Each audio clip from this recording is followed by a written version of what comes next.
Hey guys, I'm Jack and this is Raw Tropical Living. Thanks for joining me today. Hope everybody's doing well. Hope everybody's happy. The weekend's here. Friday, and yeah, I'm kind of happy. I've got stuff to do. I'm going to Pensacola tomorrow, but it's going to be more of an errand trip, and I got several things on my list over here, so I'm just going to basically pop down there, get a few things, do a few things, and then I'll be back by tomorrow evening. So I won't have a Sunday tomorrow, but the way it's looking out there, if I get out there pretty soon, I think I can get in some vitamin D today. Anyhow, I wanted to talk about a summer transition to a raw food diet. I do videos every day, so if you haven't already done it, I'd really appreciate if you'd hit that subscribe button now, then click on that little bell and check send notifications so you'll stay subscribed to the channel. I don't care what the calendar says, I'm officially declaring it summer. We went from pleasant, I'm talking about pleasant, low humidity spring to summer like that, like in a couple of days' time. Last weekend when I was chilling out in the backyard, hanging out, getting sun, eating fruit in a state of bliss, it was like 78, 80 degrees Fahrenheit with very mild humidity. I checked the 15-day forecast on my phone this morning, and as of today, it's going to be a high of 88 or 89 today. It only goes up. It only goes up. I'm seeing next week, I'm seeing some 90s already, and the lowest I see over the next 2 weeks is like 89. So yeah, we're into summer here where I am in the deep south, and it lasts a long time. And this isn't even the bad part of it. Actually, even though it's high temperatures, it's not intolerable right now. July and August, oh good Lord, that's just absolutely miserable. So anyhow, that's going to be the heat, everything hot just got me thinking about this topic this morning. I just wanted to finish the week talking about summer transition to this raw food diet. You know, yeah, I mean, I know, and that sounds good. It sounds motivational. Now is always the perfect time, but now really is the perfect time, this time of year, because, I mean, if you're ever going to do it, you're going to do it now, because the weather's right, the availability, you're probably, I mean, if you're in the, you know, if you're in the northern hemisphere, if you're not in the other side of the world where you're going into winter, you're probably, during this time of the year, going to get as good of fruits and vegetables, as good a selection as you're going to get. So now's the time to make it sink in. In fact, another summer thing.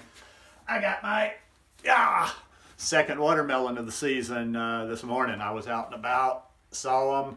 It better be good. It better be at least good enough for juice, because this big boy was $9. So there's going to just be more and more. The melons are just getting started. What is it today? May 4th. Oh, tomorrow will be Cinco de Mayo. Happy Cinco de Mayo. So the watermelons are just going to keep coming and coming. So I hope I'm going to find a steady stream. That, like I mentioned in another video recently, that's been the key in this area, is it's a whole different ball game than it was last summer when I came here. And I didn't know what I was doing, where I was going. I've actually I've been able to find different things at different places and eat pretty well while I'm here. I've got a couple of leads on really good watermelon. Oh, by the way, somebody will always ask, that's a seeded watermelon. It has seeds in it. There you go. But I found another little place that might be my special spot for watermelons for the summer, so we'll see. But the fruit's going to be here. For us here, it's going to be more watermelons. Next month, it's going to be blueberries. In fact, we have a blueberry festival in this little town, and I'm going to get my hands on as many blueberries as possible and make me some blueberry ice cream. In fact, they have a blueberry festival here. That just triggered something in me. I might have to, ahead of the blueberry festival, get some blueberries, make some natural blueberry ice cream, because they make a big deal out of the blueberry ice cream at the festival, and maybe even take a little bit to share with people. But yeah, this is it. It's the summertime. It's hot. You're going to have fruit coming in. You know, if not now, when? I'm going to go back. I'm going to throw that excuse that everybody uses. What is the #1 excuse that everybody striving to do raw vegan uses throughout the winter? It's cold. It's cold. Well, I just can't stay. I can't eat that ice cream. I need warm. I need blah, blah, blah. Okay, okay. Well, we're going to turn that around on you now. If that is really true, then how can you eat cooked food in the summer. How? Let me play devil's advocate. How do you eat cooked food in the summer?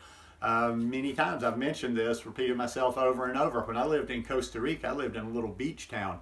Long before I came to this lifestyle, long before I was even living remotely healthy, when I was an old drunk, I understood that. And I remember saying that to people like, yeah, you know, I haven't eaten anything cooked in 2 or 3 days because it's just been so hot here. Now, to be honest, where I kind of like, yeah, I do tongue-in-cheek on it's too cold to eat raw. I believe your body really does feel the heat more than it feels the cold when it comes to food, because you just don't have that feel. I mean, that's the worst in the world. You know, I remember back being younger and you didn't know any better. You would go eat something heavy during the middle of the day, cooked, of course, and then you had to go back to work after lunch. And sometime I was working out in the heat, and you just wondered why you just were so spent and had nothing left in the afternoon. Well, there you go. And it just heats your body up. You know, hey, do what you got to do. Do what you got to do now that it's going to be summer weather. The more raw you want to stay, maybe use that program I'm always talking about. Maybe you start out, okay, we got, let's say roughly the summer. It lasts way longer than that for us, but let's say the summer is June, July, and August. But let's don't wait until June. You could actually make it May, June, and July and have 2 fully raw months.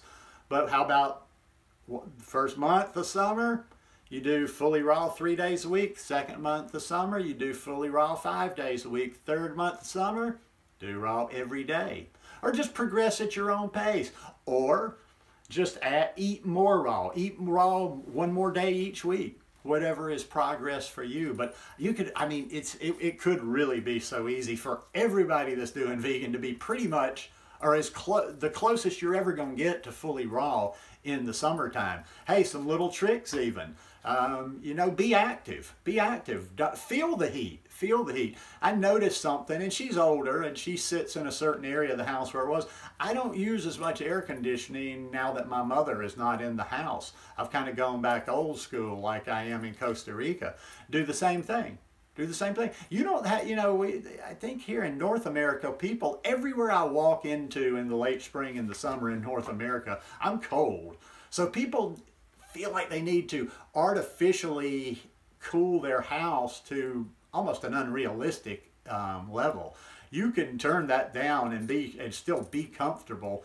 And when you turn it down, that's going to give you a little bit more of, you'll be a little bit more averse to cooked food. Hey, if you got to, here's a great tip, because, you know, longer days, if you're in the States, especially daylight savings time, sun stays out longer. Some places, hell, the East Coast, y'all don't get dark till what, 9 o'clock, after 9 o'clock. Before dinner, here's a great thing. Do something before dinner. Get outside. Work up some physical activity. Get your body hot. You come in, I tell you what, here's what you do. Go outside, whatever time you eat dinner. Let's say you eat dinner, maybe in the summer you eat a little later. So let's say you eat dinner at 7 o'clock. Okay, 5:30, 6 o'clock, you go somewhere. Go down to your park. Go for a run. Go play in the yard with your kids. Work up a good sweat. And then a salad's going to be very satisfying. When you've, you know, when you've experienced the heat, when you felt the heat, when you're actually living in the season of summer.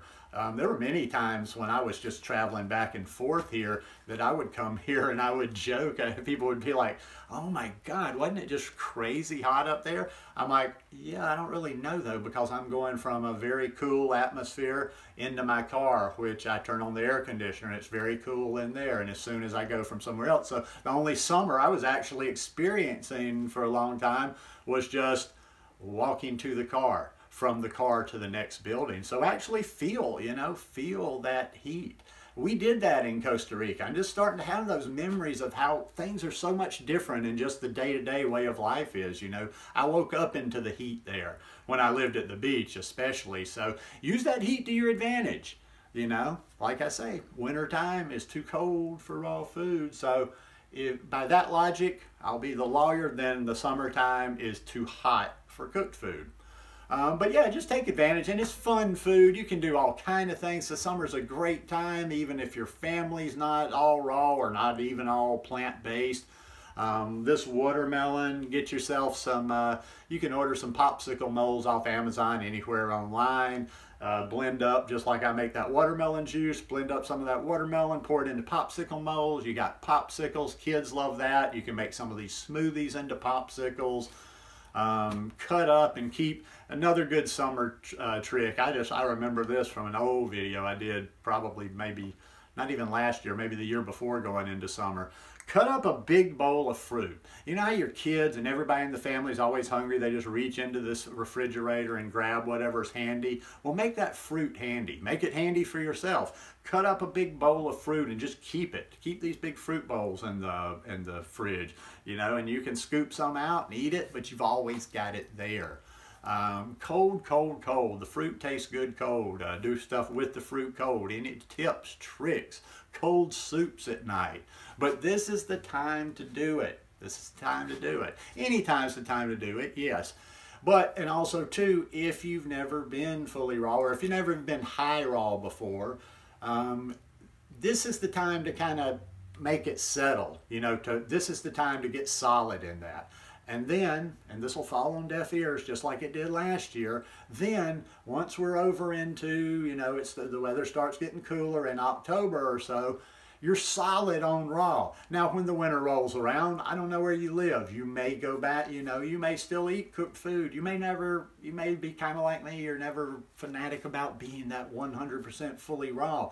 Maybe you do eat more cooked food in the winter, but you've probably solidified yourself enough eating raw food, and you've learned a few tricks and you've learned a few recipes that you'll probably even eat more raw next winter. So do it now, do it now. This is the time, man. We're coming to summer. I tell you what, I'd rather be in Costa Rica, but I'm not going to mope around. I'm going to make the best of, and I'm going to see what's to come.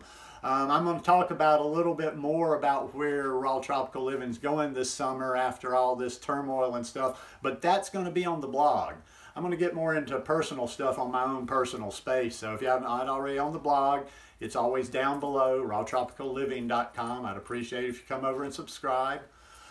Anyhow, I hope you guys have a great weekend, and I'll see you tomorrow. Peace.